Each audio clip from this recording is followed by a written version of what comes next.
Some people collect coins or sports memorabilia, or for reasons that evade me, precious moments figurines. Or you can join the big leagues. I love collecting rental properties. Doug Hopkins says property's a path to prosperity. 85% of the millionaires in the United States of America have made their wealth from real estate. That means buying houses to flip or buying houses to rent. So how do you know what a good investment property looks like, when to flip, and when to rent? We're running down Doug's advice, starting with to flip or not to flip. Flipped as opposed to a rental for me, number one, if I can flip it really fast and make a bunch of money, I'm going to do that. If you're able to purchase a house that, with a few updates, a coat of paint, some flowers in the front yard, you can turn around and sell at a 5-digit profit, that's a flip. But a lot of times, as a flip, it doesn't really make a lot of sense, but buying and holding it does. Because a house without an obvious and inexpensive fix is going to appreciate or gain value more slowly over time. But you don't want to be stuck paying the mortgage while you're waiting for that selling price to increase, so I'm usually going to keep it and hold that and rent it out, because I would love for somebody else to pay down that house for me, and basically in 15 years I have a house free and clear. Make enough money on the rent to cover the mortgage, taxes, fees, upkeep, any costs related to owning the property. And as rents go up over time, that spread should get bigger and bigger. Then when you sell the house, you can essentially pocket the sales price minus fees and taxes. That's a lot of money. And why renting houses he has on 15-year notes is Doug's favorite strategy. I'd rather keep the home for a rental than take the quick cash. Okay, let's stick with Doug's strategy of buying houses to rent. When looking for that rental, remember, this is not an episode of Real Housewives. I need to buy myself a car to feel better. You don't want to buy $1 million home and use that as a rental. I mean, you're not going to cash flow on something like that unless, rents are $10,000 a month. So aim for the middle. I like to keep it in the median price range for the area. That way you should be able to charge rent that will cover your monthly nut, even on a 15-year mortgage. In the low $200,000 range, you can get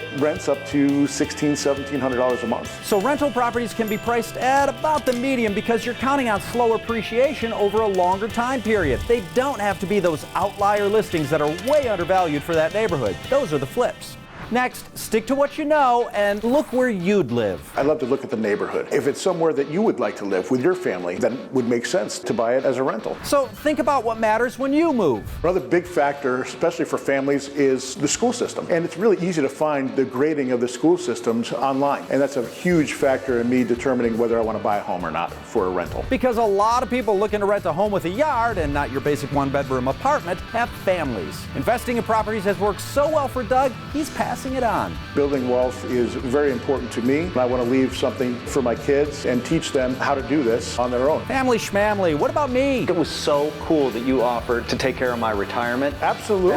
We have it on camera. I can't believe that worked. The basics of investment properties are at the top of the list.